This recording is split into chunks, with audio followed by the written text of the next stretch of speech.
buenas tardes. Entramos en la recta final ya más que nunca. La otra vez ya era a ver quién quedaba descartado, no quedó descartado ninguno. Y ahora ya sí, ahora ya es la definitiva. ¿Cómo se está viendo en el Cono Sur esta última fase de las elecciones brasileñas? Pues casi como definitivo, una batalla continental.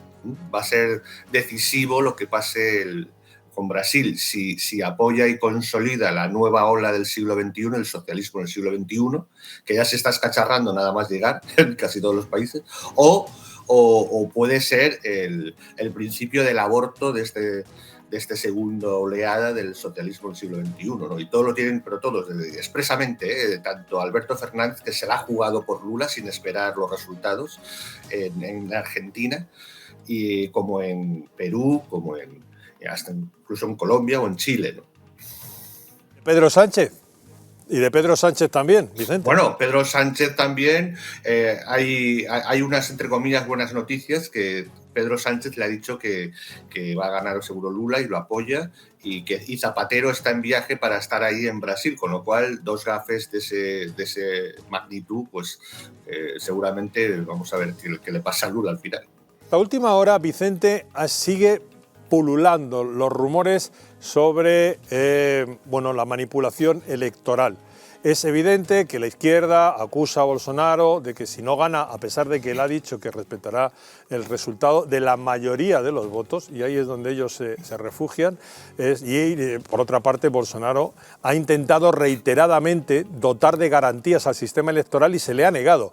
Quizá la pregunta sea esa: ¿por qué no se acabaron con las sospechas introduciendo mecanismos de confirmación del voto ciudadano y se ha dejado a un sistema electrónico que, como ya nos decía y nos volverá a decir dentro de un rato nuestro invitado analista, perito forense y digital, Gabriel Araujo, es fácilmente hackeable?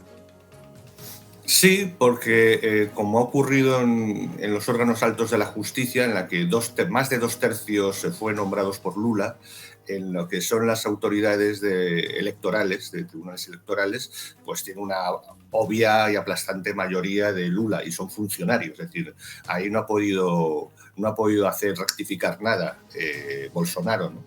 Entonces, claro, por eso ahí está, incluso fíjate, los contratas, que se suponen empresas independientes, no son públicos, no se sabe realmente públicamente qué empresa exactamente. Se sospecha que Indra, por ejemplo, o que alguna otra, pero que evidentemente ni siquiera se tiene constancia de eso. Entonces ahí Lula sí que quiere expresar que para evitar el margen de trampa que seguro que hay un mínimo margen, pero todos los países aquí en Sudamérica tienen un margen, un 5 o 10% siempre se calcula, pero y ahí Bolsonaro trata de dar la presión máxima suficiente para al menos asustar y que el abuso sea el menor posible. ¿Sí? Ayer último debate en la zona noreste, en Brasil, un debate creo bastante bronco, en el donde, según los medios, se fue incapaz el espectador de seguir una línea porque estuvo todo lleno de reproches, de insultos, de acusaciones de mentiroso. Sí, es un poco comprensible, ¿eh? Es que es muy difícil. Claro, Bolsonaro no hacía más que un hecho evidente. Estamos un convicto o un exconvicto, o casi, no sé si todavía estará en condicional, estando de candidato a la presidencia, y encima hablando en contra del no respeto a la ley del contrario. Es una situación un poco difícil de mantener la calma. Entonces sí que es verdad que a mitad del Bolsonaro tal vez fue demasiado histriónico o estaba perdiendo un poco la compostura, precisamente por unas posiciones, por ejemplo, que Lula hablaba que, bueno, él es un defensor de la vida, bueno, que estaba asombrando hasta el presentador, ¿no? O dando plegarias a Dios, Lula, sí, ¿sabes?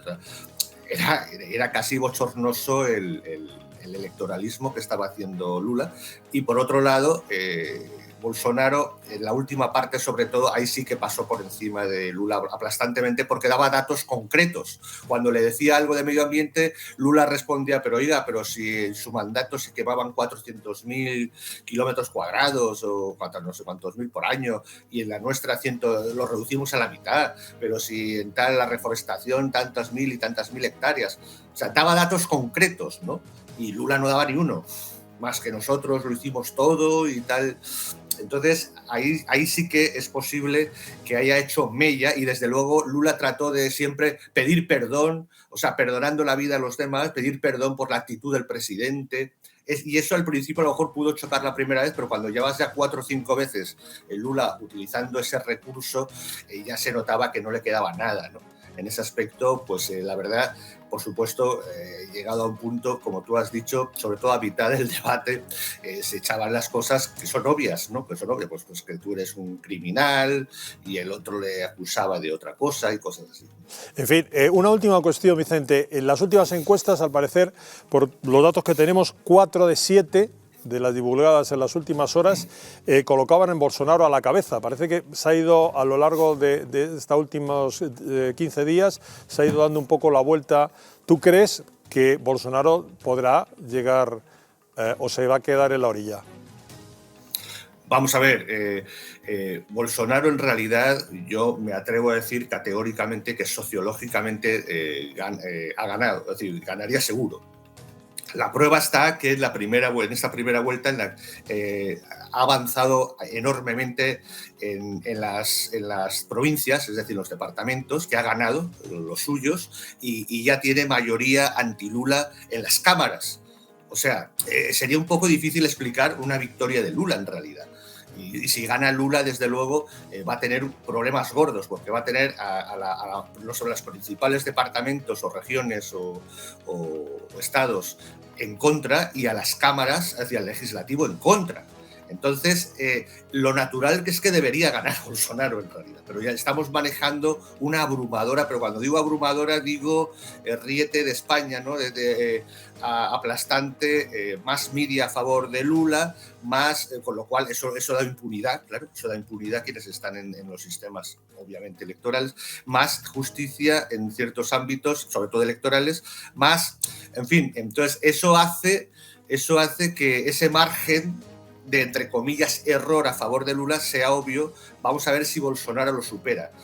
Posibilidad existe, ¿no? Pero es muy difícil, ¿eh? Va a ser muy difícil, a pesar de que es obvio que bueno, Bolsonaro está de ejemplo con el control de la inflación, que incluso ya es deflación en los 2 últimos meses, el cómo ha mantenido lo del empleo, algo increíble y que está totalmente contrario a lo que ha pasado en los países de alrededor, ¿no? Entonces, muchas gracias, Vicente. Nosotros vamos a seguir, muchas gracias, Vicente Ferrer. Un abrazo. Nosotros vamos a seguir de cerca estas elecciones porque consideramos importante por todo lo que ha dicho Fran, ahora volvemos con él, y por todo lo que ha dicho Vicente Ferrer. Y tendremos un programa especial dedicado exclusivamente a las elecciones mañana por la noche, a partir de las, si no me corrige mi editor, de las 10 a las 9 de la noche con Unai Cano, y esperamos llegar hasta el momento en que se conozcan ya en los recuentos quién es el próximo presidente de Brasil.